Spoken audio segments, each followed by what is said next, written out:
Hi y'all, Darla here, Growing Tropical. I'm actually out in my front yard and I would like to make just a short little video about trimming the Thyrallis in this front planter. I mean, in a video that I did just a little bit ago, a little while back actually, I talked about the Thyrallis in this particular planter bed and what I was planning on doing with it. And so I thought I would make this video so you guys could see what I'm trying to accomplish here. I have two Thyrallis that are located in front of these queen palm trees. So there are 6 total in this planter. Normally I allow these Thyrallis shrubs to get probably about anywhere from 3 to 4 foot high. And they, by the end of the summer, and I nip on them just a little bit throughout the summer, but by the end of the summer, you know, they're up and they're about as high as I am. But I don't really want to do that anymore. As much as they are so very, very pretty, and they put on just a beautiful, beautiful show of yellow flowers just all over. Let me snip a little piece so you guys can see. I actually am going to be cutting this down anyway, so it doesn't matter, but they put on the most beautiful, beautiful show of yellow flowers. And by the, like I said, midsummer, by now, they're usually just full of yellow bloom, but I've been nipping and tucking at them quite a bit here because the goal here is to take them down more to about maybe 2 foot and to keep them that way. But like I talked about in the video that I made before, with these Thyrallis, when I let them grow up, I'm trying to make sure I get my brain straight here. When I allow them to grow up or whatever, they actually start blooming on new growth. So every time I nipped at them, I was taking these beautiful yellow flowers off. And so the goal here is to be able to take them down to about the 2 foot mark, 2.5 foot, somewhere around in there, and get them to stay blooming with these blooms all year long. I don't know if I'll be able to do that because they grow so quickly, and I may end up having to just trim them so much that I don't know if I'll continue to trim off the new growth all the time, or, you know, continually trim off the new growth, and that would be the yellow flowers. So if I'm talking really fast, it's because it's getting a little bit darker. It's getting later in the evening and it looks like it's going to pour out in a second. So I've like tried to hurry up and do this video. But anyway, so that is kind of the goal. I want to keep the Thyrallis shrubs down a little bit lower, more into the 2.5 foot. And I would like to keep these yellow flowers just profusely blooming on them. And my reasoning for doing that is because in this flower bed, I have so many beautiful things. And eventually like the copper plants, the arboricola, and the crotons that I actually have in here, while they will get, you know, very tall, I don't want a lot of like really super tall things in this planter. So I thought if I kept the Thyrallis a little bit lower, then you would still be able to see really, really well into the planter and see all the beautiful things that I've got growing in there. So this is kind of a trial and error thing for me. And if for some reason I can't get these Thyrallis to grow, or not to grow, but if I can't get them to bloom magnificently like they normally, they're just profuse bloomers. If I can't get them to do that, keeping them really low, I may end up having to take them out and relocate them somewhere in the garden. So anyway, wanted to make this video to show you guys what I'm going to be doing. So what I'm going to do is I'm going to just let you guys take the ride with me, and I'm going to go through and I'm going to just shred these guys down to the probably around the 2 foot mark. So come on, let's go do.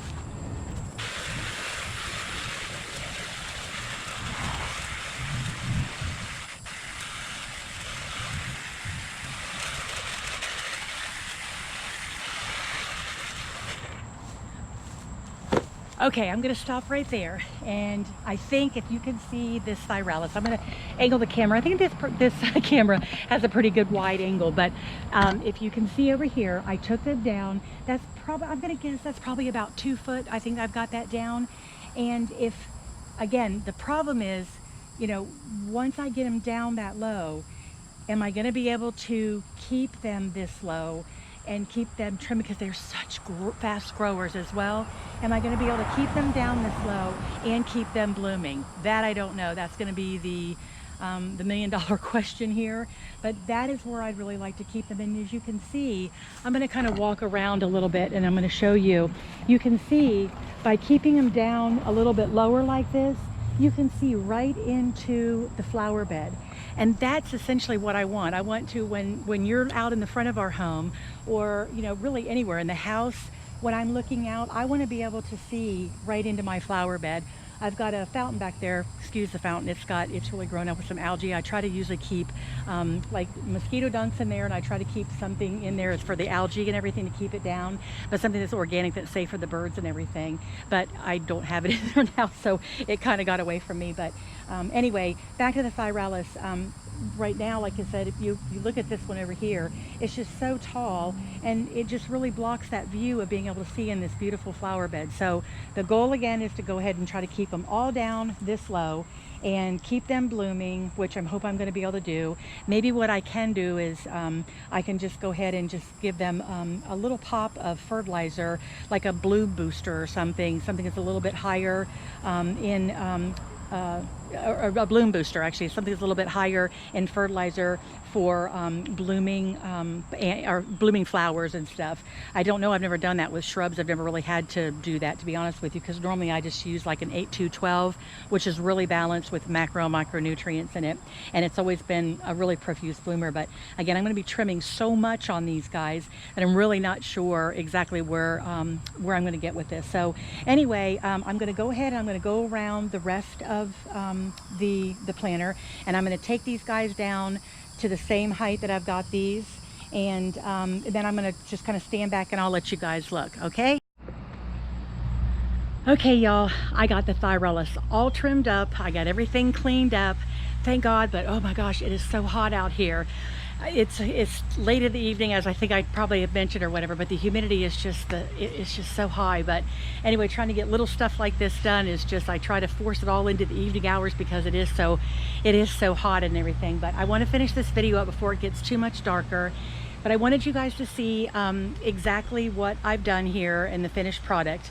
If you can see back here, or right over here, I got all the Thyrallis trimmed up, real nice and neat and compact. And I think they look really, really good. They're down a lot lower than what they were. I'm really terrible when it comes to, I don't know, do you guys think that's about what, 2.5 feet, I think is what I've got that taken back to. I need to bring a measure stick out around here. I'm really bad when it comes to measurements, but I think that's what I've done. I think I've got them back down to the 2.5 foot range, and that is where I want to keep them. Like I had said before, in the beginning of this video, the whole purpose of this, it's trial and error for me, because Thyrallis, I mean, I've been growing them for a couple of years now, but I've always just let them kind of grow up and get really tall. I'd nip and tuck them a little bit, but I've never just taken them down like this and kept them down. And I'm a little concerned that by doing that, I'm not going to get the blooms on them that I normally do. These things, they bloom profusely, but again, like I said, they bloom all on the new growth. So every time I come out here and I nip and tuck a little bit, you know, I'd always knock some of those, you know, blooms off there. But now I'm really taking them down so that way I can really try to get them to bush out towards the bottom.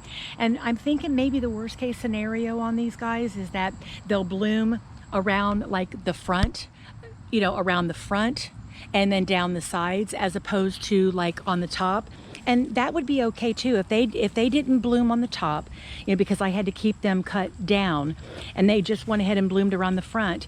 I would be okay with that. That would still look good, because the planter is, the way the planter is situated here, and I'm gonna turn the camera around again, you know, the way it's situated, you should be able to see, you know, in the fronts. As a matter of fact, that's what draws your eye is into the planter, is the fronts of those anyway. So I'm good with it either way, to be honest with you. If they bloom, I should say either way, I'm good with it if they bloom around the front. I think that would be fantastic. I would not be opposed to that at all. So it's going to be a little bit of a trial, you know, I should say trial and error, but it's going to be just kind of, you know, I need to figure out what exactly, how I can get these things to bloom and to stay short and compact for me. So anyway, sorry, I feel like I'm in a hurry because the sun is starting to go down and I want to get this video done for you guys. But anyway, it's been a lot of fun. I enjoy doing stuff like this. I really do. And I will keep you guys updated as to the growth pattern of these guys, if they start blooming for me, and if I can keep that growth, you know, cut down off the top to keep them, you know, small.